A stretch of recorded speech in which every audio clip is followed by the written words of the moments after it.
이 방송을 시청하시는 시청자 여러분 안녕하십니까? 강중현 목사입니다. 이번 시간에는 요한계시록 제17강입니다. 저와 여러분들은 요한계시록 원문을 구조 분석하여서 한 절 한 절씩 강해식으로 같이 공부하고 있습니다. 우리는 지금 요한계시록 본론 부분을 공부하고 있습니다. 지난 시간에 요한계시록 본론의 첫 번째 부분인 4장에 대해서 공부했는데 그 4장의 위치가 요한계시록 전체에서 차지하는 영적인 의미가 무엇인가에 대해서 같이 공부해 봤습니다. 이번 시간에는 요한계시록 4장의 전체 구조에 대해서 같이 공부해 보고 그 다음부터 1절부터 한 절씩 같이 공부해 나아가도록 하겠습니다. 먼저 요한계시록 전체 구조에 대해서 한번 살펴보겠습니다. 자, 요한계시록 전체 이 구조를 보면은 전체 구조 이제 서론, 본론, 결론 그렇게 세 가지로 보겠습니다. 자, 이 서론에서는 지금 1A절에서 2A절까지다 그렇게 보겠습니다. 그러면 지금 1A, 1B, 그 다음에 2A 이렇게 서론을 나눌 수가 있는데 지금 1A라는 것은 하나님께서 이 사도 요한에게 하늘에 열려져 있는 문을 보여주십니다. 자, 하늘에 열려져 있는 문. 하늘에 열려져 있는 문을 이렇게 보여주십니다. 그 하늘에 열려져 있는 문이 어떤 문인가에 대해서는 이제 차차 자세히 설명해 드리도록 하겠습니다. 그 다음에 이제 두 번째로 계시록 1장 10절에서 처음 말하던 음성이 있습니다. 처음 말하던 그 하나님의 음성이 다시 요한에게 들리는 것입니다. 그 처음 말하던 음성으로 하나님께서 요한에게 하늘로 이 천상교회로 올라오라 그렇게 명령을 하십니다. 올라오라고 명령을 하시고 그 다음에 이 요한에게 반드시 속히 될 일을 반드시 후일에 반드시 될 일을 요한에게 보여주시겠다는 것입니다. 그 다음에 이제 이 A절은 요한이 성령 안에 있었다. 이렇게 이제 서론을 셋으로 이렇게 나눠볼 수가 있습니다.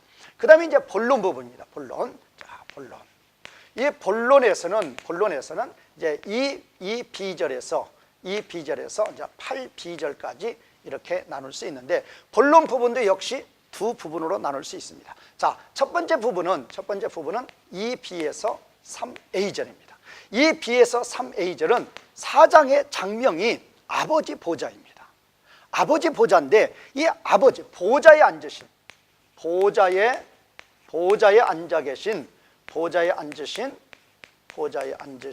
하나님의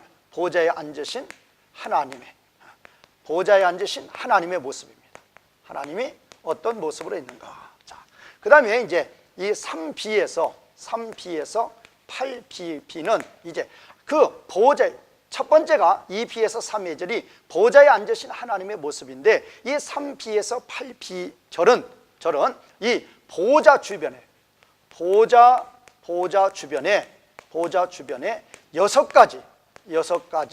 여섯 가지 모습이 있습니다. 보좌 주변에 6가지 이렇게 모습이 나오는데 그 보좌 주변의 6가지 모습에 대해서 이렇게 3B에서 8B까지 말하고 있습니다. 그 6가지 모습을 이렇게 보면은 첫 번째는 이렇게 무지개가 있습니다. 무지개가 있고 이제 두 번째로는 24장로가 있습니다. 24장로. 그 다음에 세 번째로는 번개, 음성, 우리가 있죠. 번개, 음성, 우레소리가 있었습니다. 그 다음에 이제 네 번째로는 일곱 영이 있죠. 일곱 영. 그 다음에 이제 다섯 번째는 유리바다가 있습니다. 유리바다. 그 다음에 여섯 번째로는 이제 네 생물이 나오고 있습니다. 그래서 이렇게 이제 4장의 이 본론 부분은 두 부분으로 나눌 수 있는데 첫 번째 부분은 보좌에 앉으신 하나님의 모습. 가장 중요한 거죠. 사장의 장명이 아버지 보좌니까 보좌에 앉으신 아버지의 모습이 이렇게 나오고 있습니다. 그 다음에 이제 3B에서 8B는 그 보좌 주변에, 아버지 보좌 주변에 6가지의 모습이 나오는데, 첫 번째는 무지개, 두 번째는 24장로, 세 번째는 번개, 음성, 우레가 나오고, 네 번째는 7영, 다섯 번째는 유리바다, 여섯 번째는 네 생물이 나오고 있습니다. 그 다음에 이제 결론 부분으로, 결론 부분으로 이제 8C에서 11절로 나오고 있습니다. 이 8C에서 본론 부분을 좀 나눠보면은, 그러면 이 결론 부분도 두 부분으로 나눌 수 있습니다. 8C에서 이제 9절까지. 8C에서 9절까지는 이 네 생물이 하나님을 찬양하고 있습니다. 네 생물이 하나님을 찬양한다. 그 다음에 이제 10절에서 11절은 이제 24장로가 하나님을 찬양하는 모습이 나오고 있습니다. 자, 지금 사장의 구조에 대해서 서론, 본론, 결론으로 한번 봤습니다. 자, 서론은 하늘에 열려져 있는 문이 있었고, 이제 1장 10절에서 처음 말하던 음성이 이 사도 요한에게 올라오라고 명령하시고 반드시 될 일을 말씀해 주시겠다.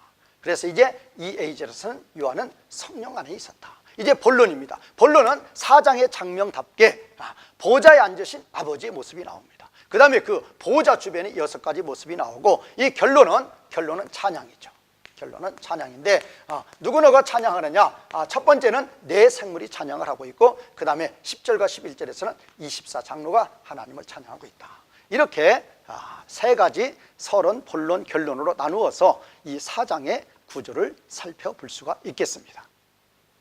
자, 그러면 이제 1절부터 한 절씩 강해식으로 같이 보도록 하겠습니다.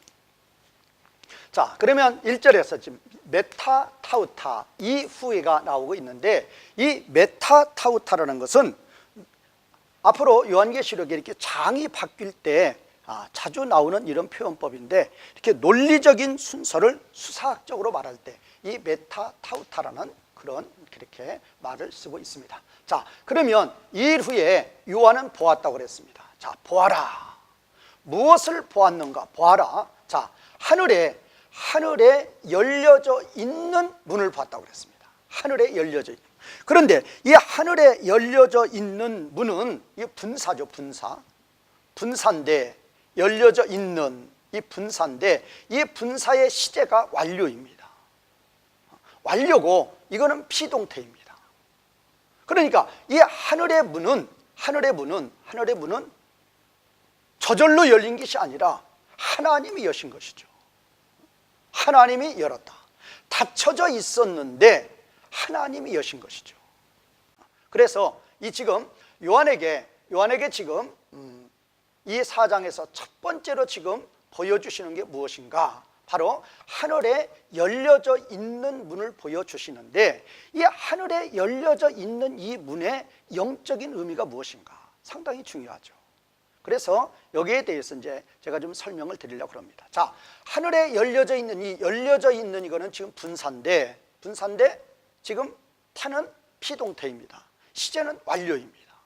그러면 피동태이니까 누군가가 열어주셨는데, 누가 열어주셨느냐? 하나님이 열어주신 거예요.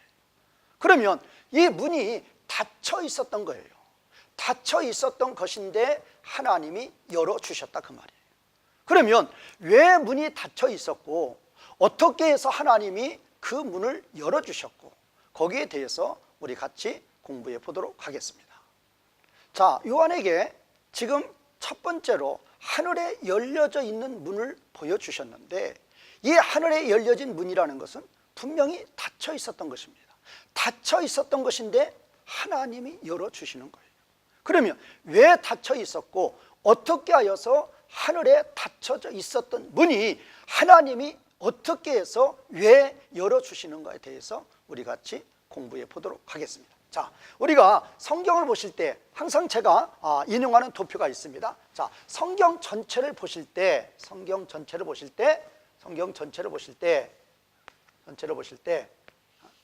이거를 지금 이제 창세기 1장에서 창세기 창세기 1장에서 계시록 22장까지로 본다 그러면, 계시록 22장까지 본다 그러면, 그 다음에 이제 나누는 것을 여기를 창세기 2장으로 봅니다. 창세기 2장으로. 지금 이제 요 안에서 한번 나눠보면은 여기는 이제 계시록 21장으로 봅니다. 그러면 이제 여기서부터는 뭐가 되죠? 창세기 3장이 되는 거죠. 자, 여기는 뭘로 보면 되겠죠? 여기는 계시록, 저는 이제 계시록 20장까지 보면 됩니다.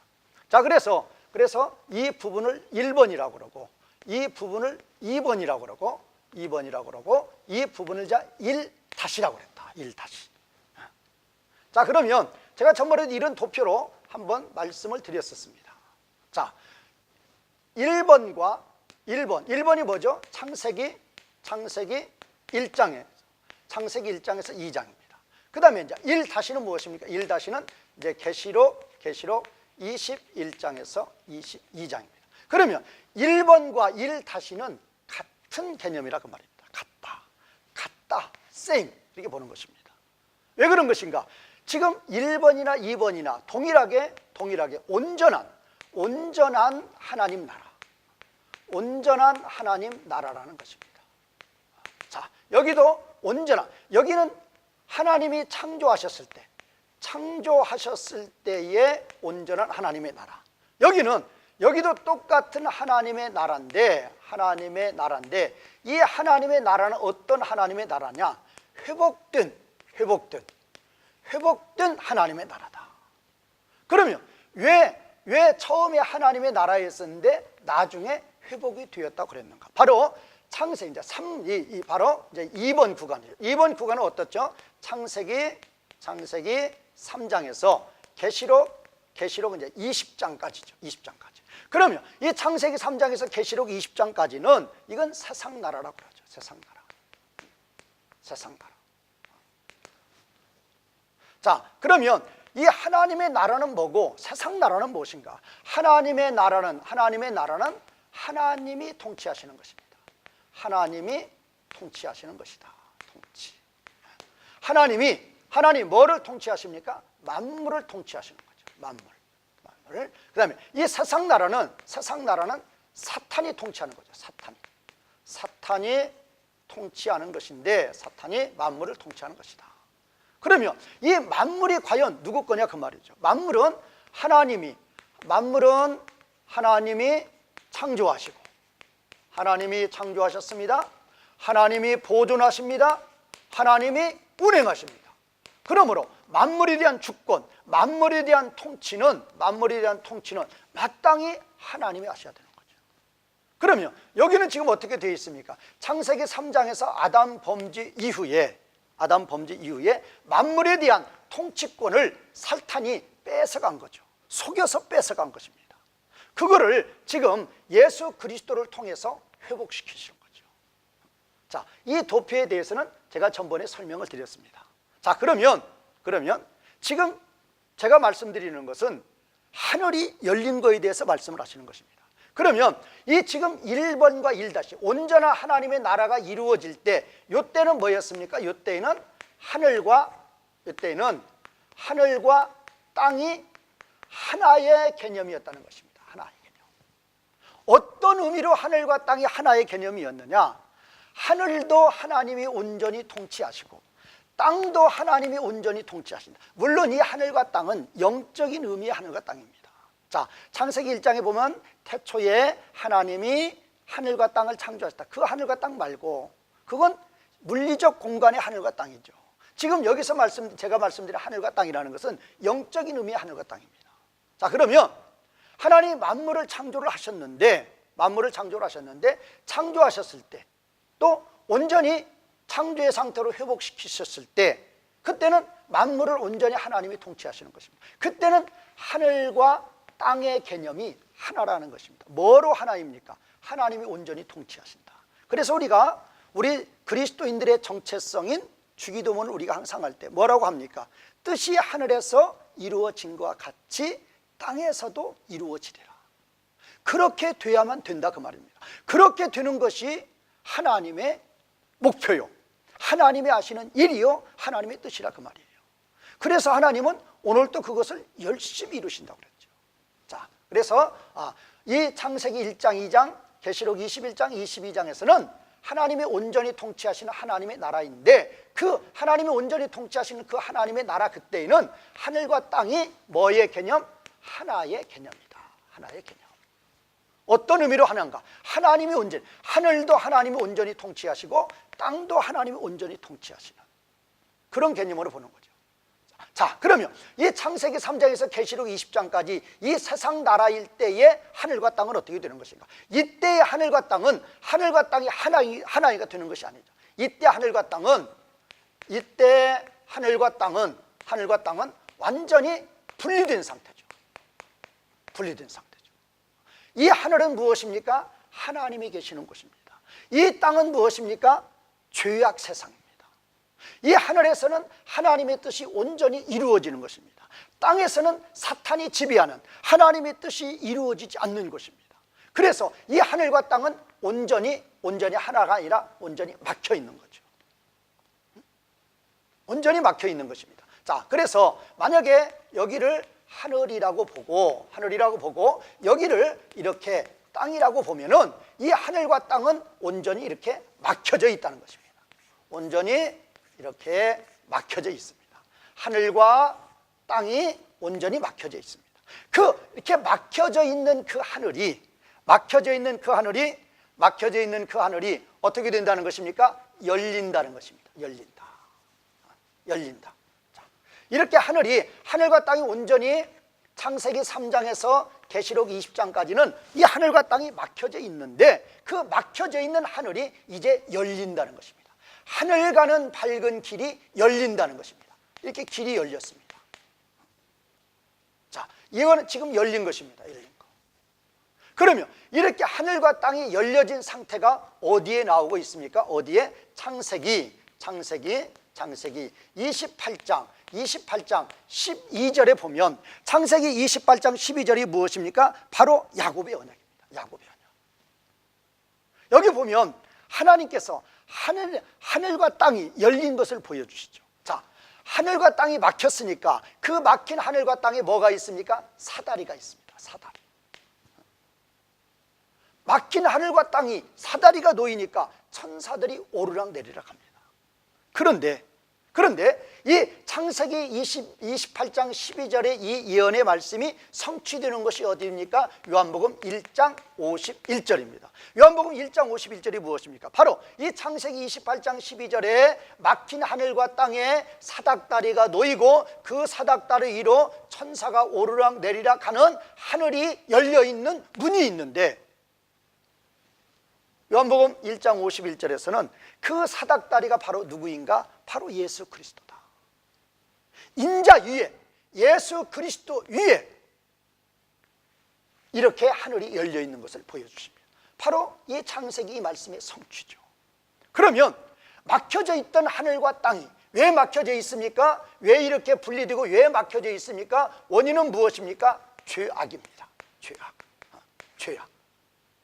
하늘에서는 하나님의 뜻이 온전히 이루어지는데 땅에서는 하나님께 불순종입니다. 하나님을 대적합니다. 그러므로 하늘은 하나님이 계시는 곳, 하나님의 뜻이 온전히 이루어지는 곳, 영적인 곳, 신령한 곳입니다. 그러나 땅은 무엇입니까? 하나님의 뜻이 이루어지지 않는 것입니다. 사탄이 하나님의 영광을 가로채는 것입니다.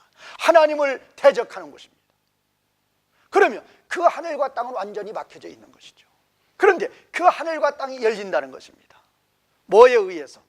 지금 야곱에게 야곱 언약을 통해서 하늘과 땅이 열리는 것을 보여주셨는데, 그 사닥다리를 통해서 하늘과 땅이 열린다고 그랬는데, 그 사닥다리가 요한복음 1장 51절에서는 예수 그리스도라고 그랬습니다. 예수 그리스도를 통해서, 이 예수 그리스도를 통해서 하늘과 땅이 열린다는 것입니다. 자, 지금 요한에게 뭐를 보여주십니까? 하늘에 열려져 있는 문을 보여주십니다. 자, 그러면 언제 하늘이 닫혔다는 것입니까? 아담 범죄 이후에, 아담 범죄 전에는 뜻이 하늘에서 이루어진 것 같이 땅에서도 이루어졌기 때문에 하늘과 땅은 하나의 개념이었다, 그 말입니다. 왜? 하늘에서도 뜻이 이루어지고 땅에서도 뜻이 이루어졌기 때문에 하나의 개념이 되었다 그 말입니다.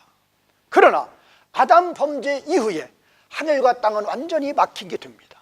왜 막히게 됩니까? 하늘에서는 하나님의 뜻이 이루어질지라도 땅에서는 하나님의 뜻이 이루어지지 않습니다. 죄가 없는 곳입니다. 죄악 세상입니다. 온전히 하나님께 영광을 돌리는 곳입니다. 사탄이 하나님의 영광을 가로채는 곳입니다. 그러므로 죄가 없는 하늘과 죄악 세상과는 완전히 막혀버리게 되는 것입니다. 이 완전히 막힌 이 하늘과 땅을 누가 열어주시느냐? 그것이 바로 창세기 28장 12절에 야곱 언약을 통해서 하나님이 예언해 주셨고, 그 야곱 언약을 예수 그리스도를 통해서 성취하신다. 똑같은 것이죠. 여기서는 사닥다리 위로 천사가 오르락내리락 했는데, 여기서는 요한복음에서는 인자 위에 오르락내리락 하는 거죠.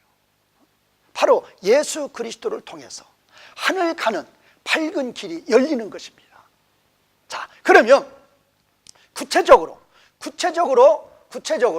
우리 신약성경에 보면 마가복음 1장 10절이 있고 여기에 평행 그 성구로 나오는 것이 15장 38절입니다. 이거를 마태복음에서는 3장 16절이 나오고 있죠.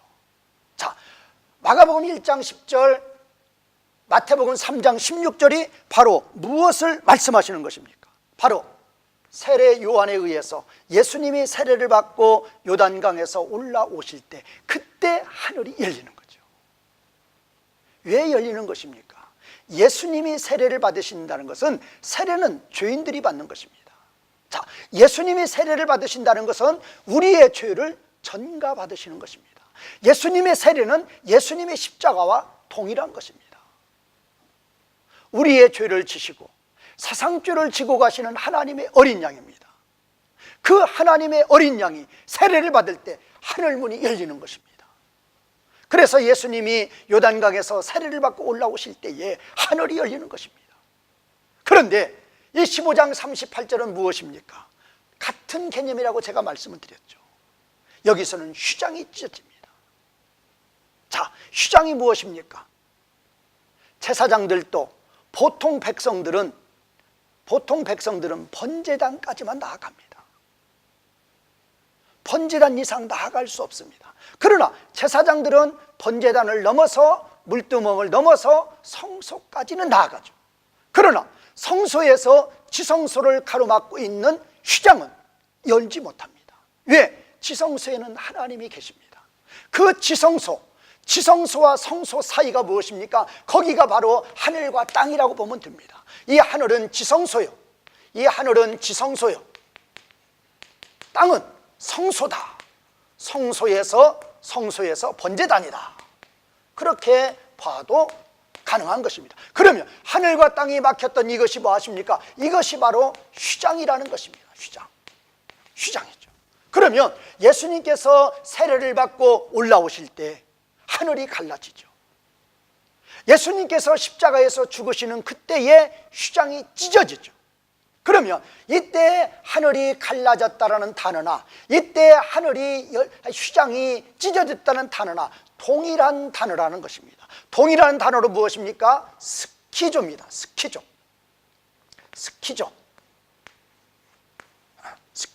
그러면 이 스키조라는 표현은,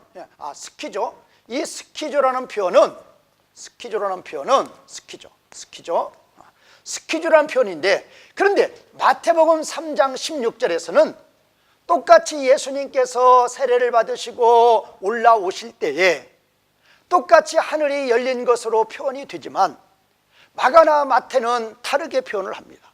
마가는 스키주라고 표현하지 않고, 마태는 스키주라고 표현하지 않고 아노이고라고 표현합니다. 아노이고. 이 아노이고 뜻은 뭔가? 아노이고 뜻하고 이 스키조 의미는 어떻게 다른 것인가? 자, 예수님이 세례를 받으시고 요단강에서 올라오십니다. 그럴 때 마태는 하늘이 열렸는데, 그 하늘이 열렸다라는 그 단어를 아노이고라는 단어를 사용해서 하늘이 열렸다고 표현합니다. 그런데 마가는 어떻게 표현합니까? 스키조라는 단어를 이용해서 하늘이 열렸다고 표현합니다. 그런데 이 스키조라는 단어가 마가복음 15장 38절에 휘장이 찢어졌다는 단어하고 동일한 단어입니다. 예수님께서 세례를 받으시고 올라오실 때 하늘이 열린 것이나 예수님이 십자가에서 죽으심으로 말미암아 휘장이 찢어진 것이나 같은 개념이라 그 말입니다. 같은 의미라 그 말입니다. 그래 제가 지금 여기에서 하늘을 지성소라고 보면은 땅은 성소다. 성소와 지성소를 가로막고 있는 것이 무엇인가? 휘장이라고 그랬습니다. 그 휘장이 예수님의 십자가의 죽음으로 찢어졌다는 것입니다. 그 찢어졌다는 단어가 예수님이 세례를 받고 올라오실 때에 하늘이 열렸다는 단어와 똑같은 스키조라는 것입니다. 그러면 왜 마태는 이 스키조라는 단어를 쓰지 않고 아노이고라는 단어를 사용을 했을까? 아노이고라는 단어는 그냥 이게 하늘이라고 보면 하늘이 이렇게 막혔습니다. 그런데 한 번 이렇게 열리는 것입니다. 한 번 열리는 거. 이런 의미가 이 아노이고의 의미인데, 스키주의 의미는 뭐냐? 갈기갈기 찢어지다는 것입니다. 그러니까 이 스키주의 의미는 아노이고의 의미보다 훨씬 더 강조입니다. 왜? 마가는 그거를 강조하는 것입니다. 자, 하늘이 마태의 표현으로 보면 하늘이 닫혔던 하늘이 열렸습니다. 한 번 이렇게 한 곳이 열린 어떤 그런 개념입니다. 다시 붙을 수 있는 가능성도 있는 것이죠. 그런 가능성의 어떤 표현을 마가는 아예 없애버리는 것입니다. 어떻게 합니까? 갈기갈기 찢어졌다.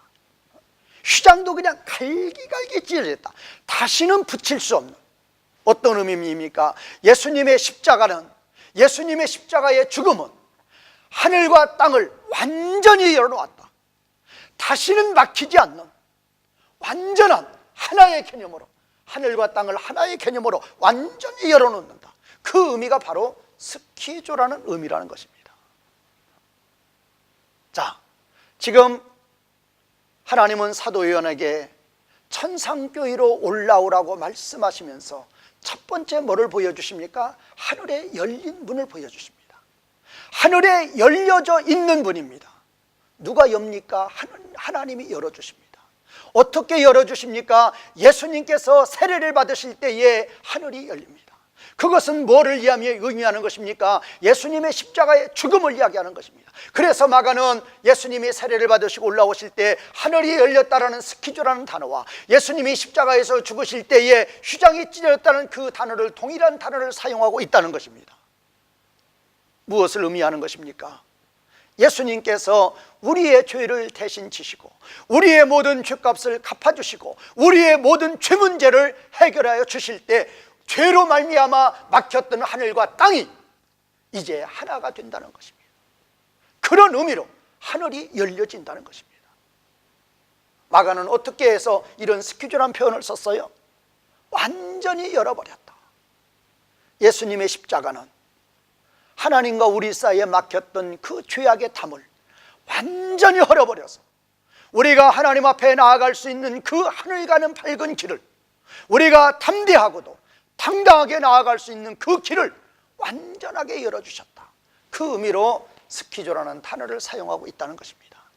하늘 가는 이렇게 밝은 길을, 하늘 가는 이렇게 완전한 길을 자신의 십자가의 죽음을 통해서 우리들에게 열어주신 그 은혜와 사랑에 우리는 진심으로 감사하시는 성도님들이 되어야 되겠습니다. 자, 이제 요한은 계시록 1장 10절에서 처음 음성이 있었는데 그 처음 음성을 요한이 듣습니다. 이 처음 음성이라 그 말이 1장 10절에서 요한이 들었던 그 음성입니다. 그 음성을 다시 듣는데 그 음성, 요한계시록 1장 10절에서도 그 음성은 나팔소리 같은 그 음성이었죠. 그러면 그 나팔소리 같은 그 음성으로 다시 요한에게 말을 합니다. 그러면 뭐라고 말을 하는가 하면은 이리로 올라오라. 이리로 올라오라. 그러면 올라온다는 것은 낮은 곳에서 높은 곳으로 올라가는 거죠. 그러면 이 올라간다는 표현을 지금 왜 쓰고 있느냐? 바로 요한이 지상교회에 있다가 천상교회의 모습을 보여주시려고 그렇게 하나님은 이 요한에게 올라오라고 말씀하시는 것입니다. 자, 그래서 지난 시간에 이 사장의 위치에 대해서 2장 3장까지는 지상교회고, 물론 지상교회일지라도 영적인 의미로는 하늘에 올라가 있는 자들이라고 그랬죠. 그러나 예수님 오시기 전까지는, 재림까지는 우리는 천상교회에 속해 있으면서도 여전히 우리는 지상교회에서 우리는 생활하고 있는 자들이라고 그랬습니다. 그러나 예수님 재림하신 후에는 우리의 모습은 완전히 천상교회 가운데 거하는 모습이 되는 거죠. 자, 그러면 이 지금 이리로 올라오라 할 때 이 올라오는 것은 어디로 올라오라는 것인가? 지상교회에서 천상교회로 올라오라. 그래, 제가 지난 시간에 이 지상교회와 천상교회의 차이점에 대해서 제가 여러 가지로 이렇게 말씀을 드렸습니다. 자, 지상교회의 모습은 우리의 참모습이 아니라고 그랬습니다. 우리의 참모습은, 모든 사람들의 참모습, 모든 피조물들의 참모습, 모든 천사들의 참모습은 천상교회입니다. 참모습이 어떤 모습입니까?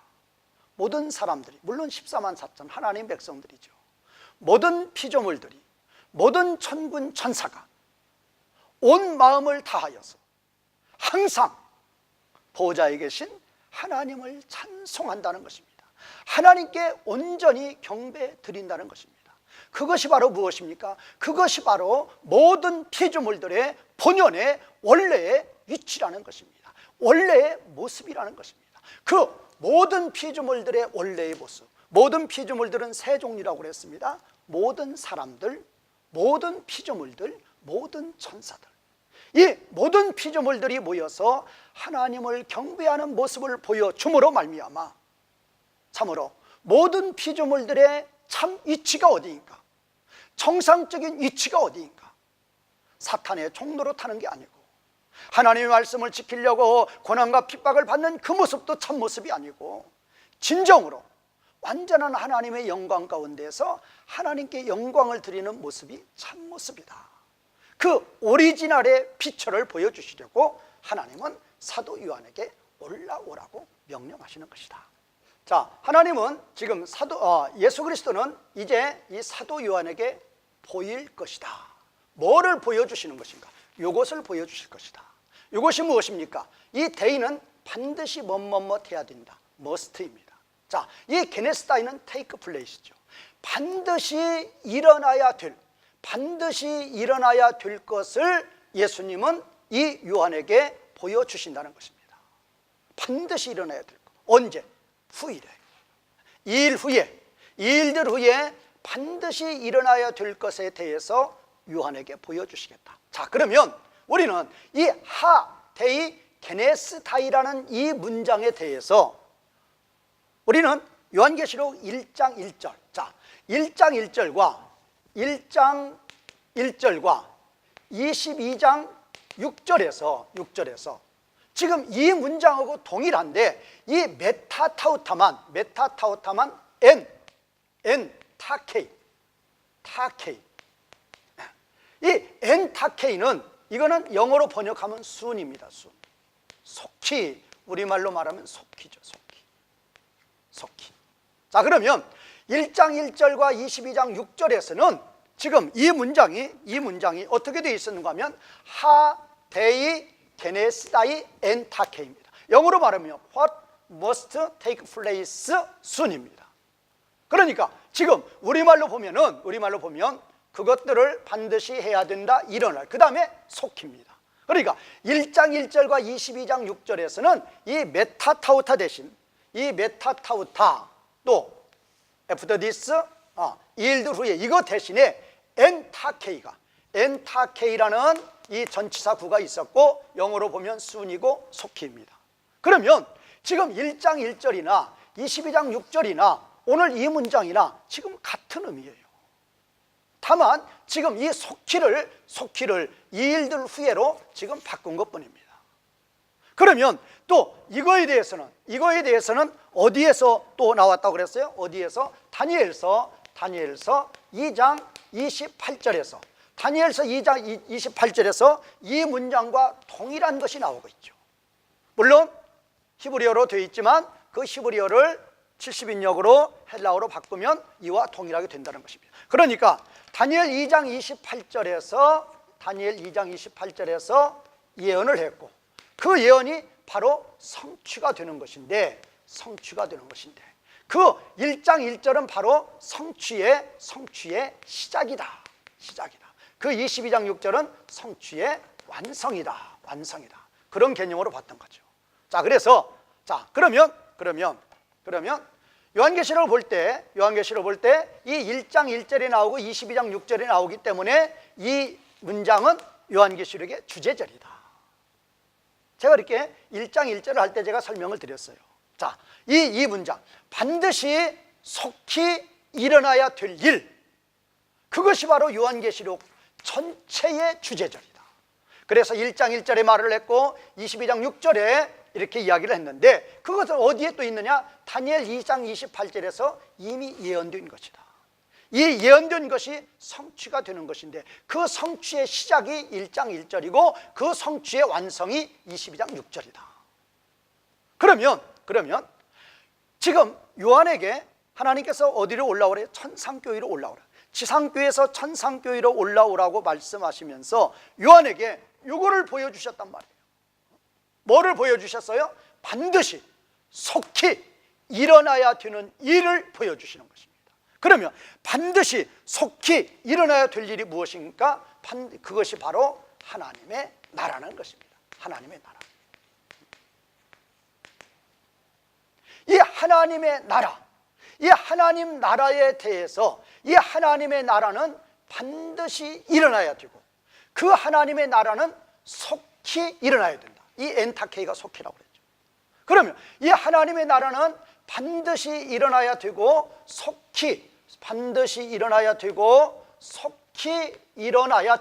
속히 일어나야 되는데 왜 하나님의 나라는 반드시 이루어져야 되고 속히 이루어져야 되는 것인가?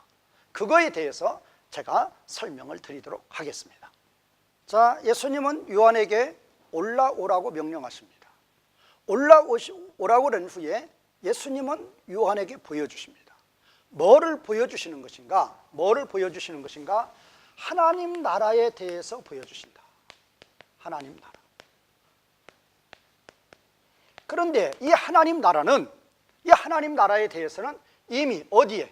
구약의 다니엘 2장 28절에 예언이 되어 있고 이 예언이 성취가 되는 거죠. 성취가 되는데 그것이 1장 1절에 나와 있고 22장 6절에 나와 있다. 또 1장 1절에 나와 있고 22장 6절에 나와 있는 이것이 바로 또 4장 1절에도 나와 있다는 것입니다. 자, 그러면 그 하나님의 나라에 대해서 무엇을 예언했고 무엇이 어떻게 성취가 되고 있다는 이야기인가? 바로 이것이 요한계시록에, 이것이 바로 요 문장이 계시록 전체의 주제절이다. 계시록 전체의 주제절이다 그 말이에요. 그러므로 계시록 전체의 주제절이니까 아주 중요한 거죠. 그러면 여기에서 두 가지가 아까 문장을 통해서 우리는 살펴보았습니다. 두 가지가. 이 하나님의 나라는 원문으로는 데이라고 그랬습니다. 데이. 이 데이를 영어로 번역해 보면 must입니다. must. 데이가 must면 반드시 뭐뭐뭐 해야 된다. 이거는 뭐야? 반드시 뭐뭐뭐 해야 한다. 반드시 뭐뭐뭐 해야 한다. 그 다음에 이제 또 두 번째로 있었죠. 뭐 있습니까? 엔타케입니다. 엔타케. 이 엔타케는 영어로 번역해 보면 순입니다. 우리말로 번역해 보면 뭐입니까? 속히입니다. 속히. 하나님의 나라는 반드시 이루어져야만 되는 것이고 하나님의 나라는 속히 이루어지면 된다. 이것을 요한에게 보여주시려고 올라오시라고 그런 것입니다. 이것을 요한에게 보여주신다. 하나님의 나라는 반드시 이루어져야 된다. 그 하나님의 나라는 반드시 이루어지되 속히 이루어져야 된다. 그러면 왜 하나님의 나라는 반드시 이루어져야 되고 속히 이루어져야 되는가? 우리는 여기에서 왜를 한번 생각해 봐야 돼요. 왜? 그리고 왜 이 문장이 요한계시록 전체의 주제절이 되는 것인가에 대해서도 우리가 생각을 해봐야 됩니다. 자, 하나님의 나라는 반드시 이루어져야 됩니다. 하나님의 나라는 속히 이루어져야 됩니다. 왜? 이게 중요한 거죠. 자, 왜 하나님의 나라는 그렇게 반드시 그렇게 속히 이루어져야만 되는 것인가? 자, 성경 전체의 구조를 아까도 도표에서 제가 말씀을 드렸죠. 도표에서 말씀을 드리면 이런 구조라고 그랬죠. 자, 여기를 1이라고 그러면 이거를 1-이라고 그랬죠. 여기를 2라고 그랬죠. 이 1은 창세기 1장 2장, 계시록 1-는 계시록 21장 22장, 이 2는 창세기 3장에서 계시록 20장까지입니다. 자, 그러면 성경이 무엇입니까? 하나님이 창조입니다. 하나님의 창조는 무엇입니까? 하나님의 나라로 창조를 했습니다. 그런데 이번은 무엇입니까? 사탄이 하나님의 영광을 가로챈 것입니다. 만물이 하나님을 섬기는 것이 아니라 사탄을 경배합니다. 다시 하나님의 나라로 회복이 되어야 됩니다. 일은 반드시 1-로 회복이 되어야 됩니다. 하나님의 나라, 1번이 바로 하나님의 나라입니다. 1번이 바로 하나님의 나라입니다. 1-가 무엇입니까? 바로 하나님의 나라입니다. 하나님의 나라입니다. 2는 무엇입니까? 여기는 세상 나라입니다. 세상 나라. 세상 나라. 그러면 이 하나님의 나라가 무엇입니까? 하나님이 창조하신 모든 만물이 하나님께 경배를 드려 하나님께 영광을 돌리는 것입니다. 세상 나라는 무엇입니까? 만물이 하나님께 영광 돌리는 것이 아니라 사탄한테 영광을 돌립니다. 사탄이 하나님의 영광을 뺏어간 것입니다. 당연히 하나님의 나라는 회복이 되어야 되는 것입니다. 왜?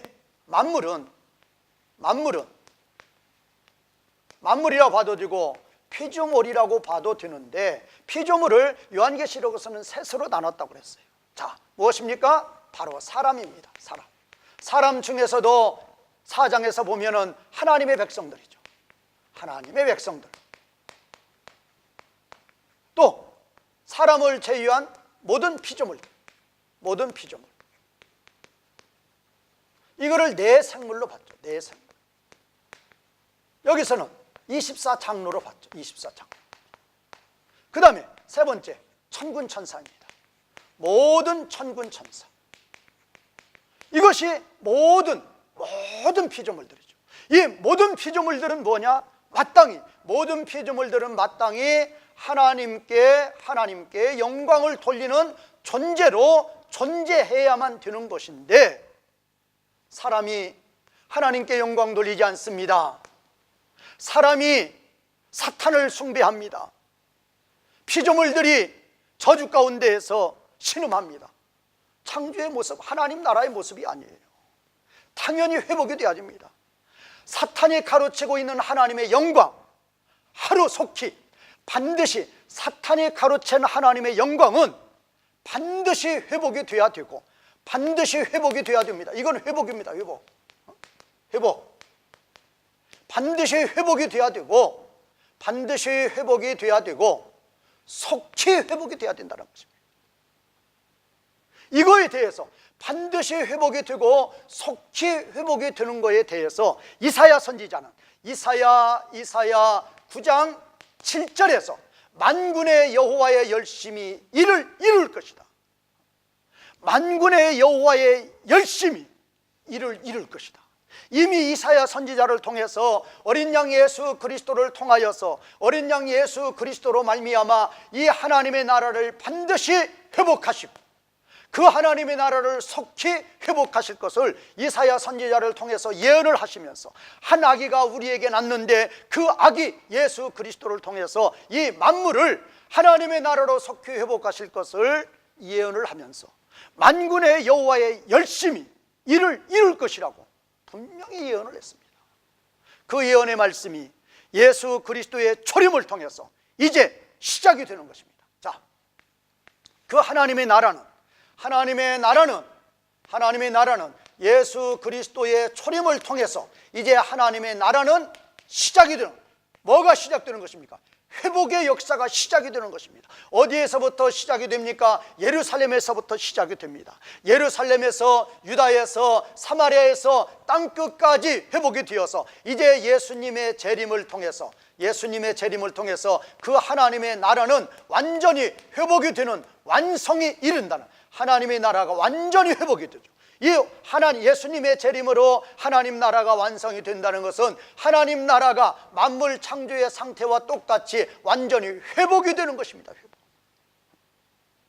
그러면 이 하나님의 나라가 예수님의 초림을 통해서 시작이 되고 하나님의 나라가 예수님의 재림을 통해서 완성이 되는 이 하나님의 나라의 사역은 반드시 이루어져야 되고 속히 이루어져야 되는데, 누구를 통해서? 어린 양 예수 그리스도를 통해서. 어린 양 예수 그리스도는 또 이 땅에 누구를 내려 보내시어서? 성령 하나님을 내려 보내주시어서 아버지 보좌 우편에 앉으셔서 그 하나님 나라 사역을 시작을 하시고, 이제 성령 하나님을 보내시어서 하나님 나라 사역을 하시는데 어떻게 하시는 것인가? 두 가지라고 그랬습니다. 자, 하나님 나라 사역 구체적인 게 무엇인가? 첫 번째, 하나님 백성들 총수를 14만 4천으로 보자. 하나님 백성 총수인 14만 4천 명을 구원하시는 사역입니다. 그러면 이 14만 4천을 온전히 다 구원하셨다. 그러면 무엇입니까? 일곱 심판입니다. 일곱 심판으로 완전히 사탄의 세력들을 지옥에 다 던지시는 것입니다. 14만 4천을 구원하시는 사역을 시작을 하시고 14만 4천을 완전히 다 구원을 하셨다. 하나님 백성 총수예요. 구약에 예정된 하나님 백성의 총수, 신약에 예정된 하나님 백성의 총수를 이제 구원하시는 사역이 완전히 끝났어요. 그러면 완전히 끝나는 그날에 하나님께서 천사를 보내서 사탄의 모든 무리들을 완전히 지옥에 던집니다. 그것이 바로 일곱 번째 심판이죠. 첫 번째에서 여섯 번째는 초림에서 재림 전까지 14만 4천을 구원하는데 방해하는 사탄의 세력을 심판하는 것이고, 이제 14만 4천이 온전히 구원이 되면 이제 예수님 재림하실 때에 일곱 번째 심판으로 사탄의 모든 세력들을 지옥에 던지는 심판이 일곱 번째 심판입니다. 일곱 번째 심판은 완전한 심판입니다. 완전히 사탄의 무리들을 지옥에 다 던집니다. 그러면 이제 모든 하나님 백성들은 하나님만 영광을 돌립니다. 하나님께만 영광을 돌립니다. 모든 피조물 하나님께만 영광을 돌립니다. 창조의 상태대로 됩니다. 모든 천군 천사가 하나님께 영광을 돌립니다. 바로 하나님 나라가 온전히 회복이 된 것입니다. 그러면 그 하나님 나라 회복에 대해서, 이 하나님 나라가 회복되는 것에 대해서 반드시 돼야 된다는 그 말입니다. 속히 이루어져야 된다는 것입니다. 이 일을 누가 하시는가? 예수님의 초림으로 시작을 합니다. 이 일을 누가 완성하시는가? 예수님의 재림으로 완성을 하십니다. 누구를 통해서? 예수 그리스도가 보좌 우편에서 성령 하나님을 이 땅에 보내셔서 성령 하나님께서 14만 4천을 구원하시는 사역을 하시고, 그 14만 4천이 다 구원되시는 그날에 마지막으로 예수님 재림하셔서 사탄의 모든 무리를 지옥에 던지시는 그 심판을 통해서 온전히 하나님의 나라를 회복하신다는 것입니다. 그 사역은 반드시 이루어져야 되고 속히 이루어져야 된다는 것입니다. 자, 그 하나님 나라 사역에 대해서 계시록에 보면, 계시록 7장에 보면, 계시록 7장 1절에서 3절에 보면은, 1절에 3절에 보면은 지금 하나님은 온 세상에 내 천사를 지금, 자, 온 세상이라고 보면은 내 천사라 그 말은 동서남북이니까 온 세상 전체예요. 온 세상 전체에 하나님은 지금 천사들을 배치해 놓고 있습니다. 이 천사는 어떤 천사냐? 하나님의 명령만 내리면 이 세상에서 하나님의 영광을 가르치고 있는 사탄의 세력들을 심판하려고 대기하고 있는 거예요. 그러면 이 천사들이 뭐를 이야기합니까? 하나님께 속히 사탄의 세력을 심판하실 것을 하나님께 말씀드리는 거예요. 그런데 하나님 뭐라고 말씀하십니까? 아니다, 지금은 심판할 때가 아니다. 어느 때 심판하신다는 것입니까? 14만 4천이 다 구원되는 그날에 내가 너희한테 명령을 내릴 것이고, 그때 너희는, 그때가 어느 때요? 일곱 번째 심판이죠. 그때 너희는 사탄의 모든 무리들을 지옥에 던져라. 바로 그 말씀 얘기 나오는 거예요. 그러니까 하나님이 지금 하나님의 일을 반드시 하고 계시고 속히 하고 계셔요. 그런데 왜 예수님 안 오십니까? 14만 4천 구원하시는 사역이 남아있다 그 말이에요.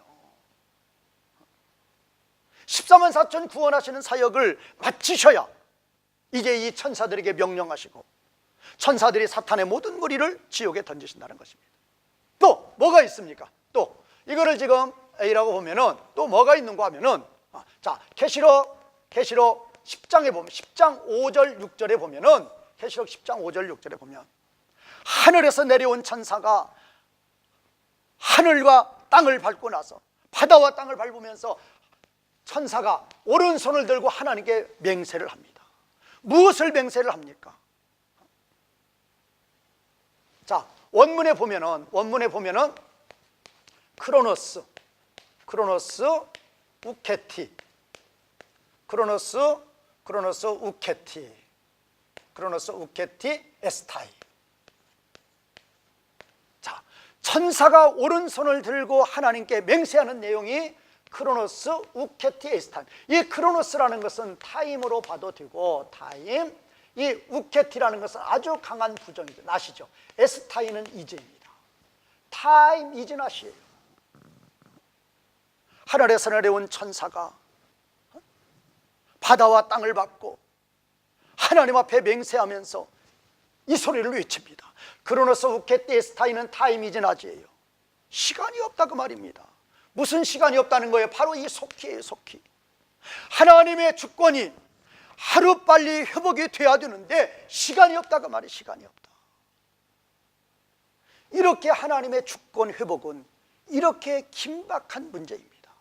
그런데 이런 긴박한 문제에 대해서 또 어디 나옵니까? 또 이거 지금 세 번째로 이제 C라고 보면은, 계시록 6장에 보면은 여섯 번째 인심판이 나오죠. 여섯 번째 인심판 때에 다섯 번째 인심판 때에 뭐가 나옵니까? 순교자들의 기도가 나옵니다. 이 순교자들이 아버지 보좌 밑에서 특별 반열해서 하나님 앞에 기도를 합니다. 하나님, 속히 우리를 이렇게 죽였던, 우리를 이렇게 핍박했던 사탄의 무리들을 속히 하나님이 심판해 주시옵소서. 그렇게 순교자들이 하나님 앞에 날마다 기도합니다. 그럴 때 하나님 뭐라고 말씀하십니까? 바로 이 14만 4천입니다. 14만 4천의 수가 다 채워질 때까지. 물론 문자적으로는 너희와 같은 그런 수가 다 채워질 때까지라고 그러지만, 영적인 의미는 14만 4천의 수가 다 채워질 때까지는 기다려야 된다. 그러니까 우리가 지금 이 하나님 나라에 대해서는 다니엘 2장 28절에서 이미 구약의 예언이 됐는데, 그 구약의 예언이 계시록 1장 1절과 22장 6절을 통해서 이미 성취가 된다. 또 이게 4장 1절에도 나와 있다고 그랬어요. 이것이 바로 계시록의 주제절이라고 그랬어요. 그러면 이 계시록의 다니엘서에 예언되고 계시록의 주제절로 나오는 이 문장의 내용이 뭐냐? 그 하나님의 나라는 반드시 이루어져야 되고 속히 이루어져야 된다. 그러면 왜 그렇게 반드시 이루어져야 되고 속히 이루어져야 되는 것인가? 만물은 하나님이 창조했습니다. 모든 사람 하나님이 창조했습니다. 모든 피조물 하나님이 창조했습니다. 모든 천군 천사 하나님이 창조했습니다. 하나님이 창조한 모든 만물의 목적은 무엇입니까? 하나님께 경배드리라고 창조하신 것입니다. 그런데 창세기 1장과 2장인 이 1에서는 만물이 하나님께 경배를 드렸습니다. 그러나 창세기 3장 이후에 아담의 범죄 이후에는 만물이 사탄의 종로로 타면서 하나님을 대적합니다. 그러면 하나님의 영광을 사탄이 가로채고 있는 것입니다. 하나님 나라가 아니라 세상 나라입니다. 그러면 이 세상 나라는 하나님 나라로 속히 회복이 돼야 되고 반드시 회복이 돼야 된다 그 말입니다. 그러면 그런 일에 대해서도 이사야 9장 7절을 통해서 만군의 여호와의 열심히 이를 반드시 이루신다고 그랬습니다. 이미 이사야 선지자를 통해서 예언을 하시고 한 아기를 우리에게 보내주신다고 했는데, 그 예언의 말씀대로 예수 그리스도가 이 땅에 초림하셨습니다. 예수 그리스도의 초림을 통해서 십자가 부활을 통해서 그 하나님 나라가 시작이 되고, 예수님의 재림을 통해서 하나님 나라가 완성이 되는데, 이 시작에서 완성까지의 이 일은 반드시 이루어지고 속히 이루어져야 된다는 것입니다. 그러면 그 이루어지는 일은 구체적으로 무엇인가? 14만 4천의 구원, 모든 하나님 백성들의 구원, 또 모든 사탄의 무리들을 완전히 지옥에 심판하시는 일곱 심판이라고 그랬습니다. 그러면 이렇게 하나님 나라 사역이 반드시 이루어지고 속히 이루어져야 될 것에 대해서 계시록에서 3번이나 지금 강조하고 있다는 것입니다. 어디입니까? 계시록 7장 1절에 3절에 보면은 네 천사들이 사탄을, 하나님의 명령이 떨어지면 사탄을 멸하려고 대기 중인 네 천사들이 하나님 앞에 오히려 촉구한다는 것입니다. 하나님, 언제 명령이 떨어지십니까? 그래서 이 천사들이 막 나아가려고 그러는 거예요. 그럴 때 하나님은 다른 천사를 보내서 내가 14만 4천을 다 구원하기까지는 너희들 명령, 너희들 나가면 안 된다고 하나님이 말씀하시는 것입니다. 또 두 번째는 어디 있습니까? 계시록 10장 5절 6절에서 하늘에서 내려온 천사가 바다와 땅을 밟고 서서 오른손을 들고 하나님 앞에 명령하는데 그 명령이 무엇입니까? 크로노스 우케티에스타입니다. 타임이 지나십니다. 시간이 없다입니다. 무슨 시간이 없습니까? 사탄의 무리를 속히 심판하시고 사탄의 무리들을 완전히 심판하시고 하나님 나라를 회복해서 모든 만물을 통해서 하나님의 영광 받으시는 이 일이 시간이 없다는 것입니다. 속히 이루어져야만 된다는 것입니다. 또 계시록 6장에 보면은 5번째 인심판에서 순교자들의 기도가 나옵니다. 날마다 순교자들이 하나님 앞에 기도합니다. 하나님이시여, 우리를 핍박했던 저 무리들, 하나님의 영광을 가르치고 있는 저 무리들을 속히 심판하여 주시옵소서. 그렇게 순교자들의 기도를 받으시는 하나님께서 또 뭐라고 응답을 하십니까? 14만 4천의 수가 다 차기까지는 내가 심판할 수 없다는 것입니다. 그래서 우리는 이 요한계시록의 주제들을 통해서 다시 한번 우리가 깨달아야 될 것이 무엇입니까? 하나님 나라 사역은 반드시 이루어집니다. 반드시 이루어지고 있습니다. 예수님의 초림을 통해서 이미 시작이 되었고 짐이 예루살렘에서 유다와 사마리아 땅끝까지 이루어지고 있습니다. 속히 이루어지고 있습니다. 그런데 그 하나님 나라 사역은 예수 그리스도를 통해서 이루어지시고 예수 그리스도는 성령님을 보내셔서 이 일을 이루시는데 그 하나님 나라 사역은 참으로 천사들이 하나님께 맹세하는 바와 같이 시간이 없다는 것입니다. 자, 하나님 나라 사역, 하나님이 모든 사탄의 무리를 심판하시고 하나님의 영광을 찾는 거 지금이라도 할 수 있습니다. 그런데 마태복음 13장에 가라지 비유에서 가라지를 뽑아버리면 가라지를 뽑다가 곡식까지 뽑을까 염려하여서 추수 때까지 놓아두라는 주님의 비유가 있습니다. 바로 그것입니다. 14만 4천을 다 구원하시기 전에는 하나님의 심판이 내려올 수 없습니다. 왜? 14만 4천은 하나님이 창세전에 생명책에 기록된 하나님 백성의 수입니다. 하나님이 예정하신 하나님 백성을 단 한 사람이라도 다 구원하셔야 된다는 것입니다. 그 한 사람, 하나님의 완전한 수가, 하나님이 예정하신 하나님 백성의 수가 완전히 이루실 때까지 하나님은 구원 사역을 계속하시고 이제 이방인의 충만한 수가 차고 유대인의 충만한 수가 차서 14만 4천이 모두 다 구원받는 그날에 이제 우리 예수님은 재림하시고 이제 온 세상에 배치된 천사들을 통해서 하나님이 명령하시고 모든 사탄의 무리들을 다 심판하셔서 온전한 하나님의 나라를 회복해서 이제 하나님께서 하나님 백성들을 통해서 모든 피조물들을 통해서 모든 천군 천사를 통해서 영원히 하나님이 영광을 받으시는 그 하나님의 나라를 회복하신다는 것입니다. 이 일은 만군의 여호와의 열심히 이 일은 반드시 이루신다고 그랬습니다. 요한복음 5장 17절에서 아버지께서 일하시니 나도 일하시며 성령님도 일하고 계시는 것입니다. 삼위 하나님이 합심해서 이 하나님 나라 사역을 이루고 있고 저와 여러분들은 그 하나님의 도구로서 오늘 또 사도 바울처럼 하나님의 도구로서 쓰임을 받을 때 하나님께 영광을 돌리는 것이며 저와 여러분들도 가장 영광된 길을 걸어가는 것입니다. 오늘 성경 공부 여기서 마치겠습니다. 이제까지 같이 공부해 주신 시청자 여러분 감사합니다.